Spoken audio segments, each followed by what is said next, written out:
शेतकरी कांदा उत्पादक शेतकरी बांधवांसाठी आताच्या क्षणाची सर्वात महत्त्वाची आणि मोठी बातमी कांदा भावासंदर्भातील कांद्याचे भाव वाढणार का, कांद्याचे भाव या ठिकाणी कशामुळे वाढले आहे, त्यामुळे एकंदरीत काय परिस्थिती आहे आजची आणि एकंदरीत शेतकऱ्यांनो शेतकऱ्यांची केंद्राकडे ही महत्त्वाची मागणी कोणती मागणी केली शेतकऱ्यांनी केंद्राकडे सविस्तर संपूर्ण महत्त्वाचे अपडेट आपण जाणून घेत आहोत। शेवटपर्यंत नक्कीच बघा। व्हिडिओ जर आवडला तर नक्कीच लाईक करायला विसरू नका। चॅनलवर नवीन असाल तर या ठिकाणी बघितलं तर आपल्या YouTube चॅनलला म्हणजे माझा शेतकरी YouTube चॅनलला सबस्क्राइब करून दुसरा बेल आयकॉन म्हणजे घंटा वाजवू नका, जेणेकरून माझ्याकडे नोटिफिकेशन तुमच्यापर्यंत पोहोचते।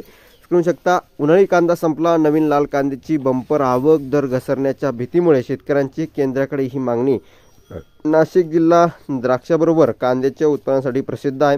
गेल्या 6 महिन्यापासून भाव खाणारा उन्हाळी कांदा जवळपास संपला आहे।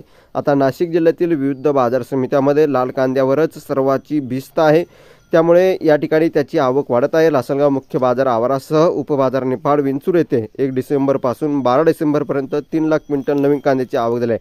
प्रचंड आवक वाढली आहे। लासलगाव कृषी उत्पन्न बाजार समिती उन्हाळी कांदा संपुष्टात आली आहे, त्यामुळे नवीन कांदा आवकेत कांद्याची आवक दररोज मोठ्या प्रमाणात होत आहे। लाल कांदा मोठ्या प्रमाणात विक्रीसाठी दाखल होत असल्याने दरात घसरण होत आहे। या लाल कांद्याची जास्तीत जास्त 5,641 रुपये, कमीत कमी 1,000 रुपये तर सरासरी 3,600 रुपये 3600 रुपये प्रति क्विंटलचा दर मिळत आहे। आणि एकंदरीतच या ठिकाणी लासलगाव येथून कांद्याचे कंटेनर नुकताच श्रीलंकेसाठी रवाना झाला आहे। लाल कांद्याची आवक वाढल्यामुळे निर्यात शुल्क 20% रद्द केल्याने परदेशात भारतीय कांद्याला चांगलीच मागणी मिळू शकते अशी अपेक्षा शेतकऱ्यांची आहे।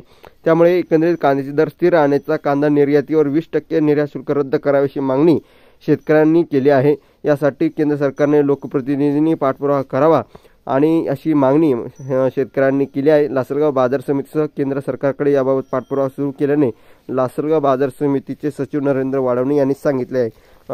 ही होती महत्त्वाची अपडेट, ही मागणी केली आहे। धन्यवाद। लाईक शेअर सबस्क्राइब करायला सांगा। भेटूया आपण महाराष्ट्रात। धन्यवाद।